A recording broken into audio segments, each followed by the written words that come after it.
Hello বন্ধুরা, আপনারা সবাই কেমন আছেন?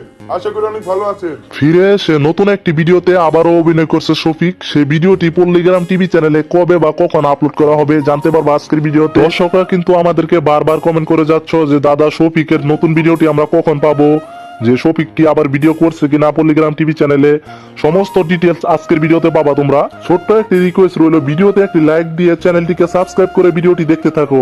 পল্লীগ্রাম টিভি চ্যানেলের জনপ্রিয় এক অভিনেতা নাম হচ্ছে শফিক, যা মুখের হাসিয়ে সেরা অভিনয়ে মানুষের মন জয় করে নিয়েছিল খুব তাড়াতাড়ি। সেরা অভিনয়ে মানুষকে কখনো হাসিয়েছে বা কখনো কাঁদিয়েছে এই ছোট্ট শফিক।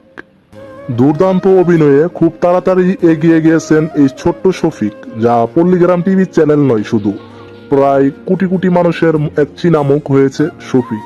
তবে প্রায় বেশ কিছুদিন থেকে দেখা যাচ্ছিল পল্লীগ্রাম টিভি চ্যানেলে অভিনয়ে বা কোনো ভিডিওতে দেখা যাচ্ছে না শফিককে।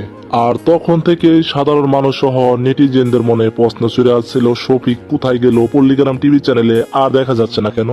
তবে কোন এক সূত্রে পল্লীগ্রাম টিভি চ্যানেলের মালিকদের কাছে জানা গেছে শফিক নাকি মেনে হোটেলে থাকতো, লাল পানি পান করত এবং যেসব অবৈধ কাজ করে যাচ্ছিল, তাই পল্লীগ্রাম টিভি চ্যানেল থেকে শফিককে বের করে দেওয়া হয়েছে। তবে এই ঘটনা নিয়ে বা এই ঘটনাকে কেন্দ্র করে শফিক কিন্তু নিজেও লাইভে এসে সোশ্যাল মিডিয়ায় অনেক কিছু বলছিল যে আমাকে কেন পল্লীগ্রাম টিভি চ্যানেল থেকে বের করে দিয়েছিল। তবে আবারও জানা গেছে পল্লীগ্রাম টিভি চ্যানেলের মালিকরা শফিককে আবারও ডেকে নিয়েছিল একটি মিটিং এর জন্য। সেখানে বলা হয়েছে শফিক যদি পল্লীগ্রাম টিভি চ্যানেলের মালিকদের কাছে ক্ষমা চাই, সে নিজের ভুল বুঝতে পারে, তাহলে পল্লীগ্রাম টিভি চ্যানেল তাকে আবারও সুযোগ দিবে অভিনয় করার জন্য। তবে জানা গেছে নতুন ভিডিওতে অভিনয় করছে শফিক। খুব শীঘ্রই তোমরা দেখতে পারবা পল্লীগ্রাম টিভি চ্যানেলে শফিকের নতুন ভিডিও। শফিককে নিয়ে তোমাদের কিছু মন্তব্য থাকলে কমেন্টে লেখা যাও তাড়াতাড়ি। আপডেট ভিডিওগুলো পেতে নাটকের আমাদের এই ছোট্ট চ্যানেলটিকে সাবস্ক্রাইব করে দিও। ধন্যবাদ, আসসালামু আলাইকুম।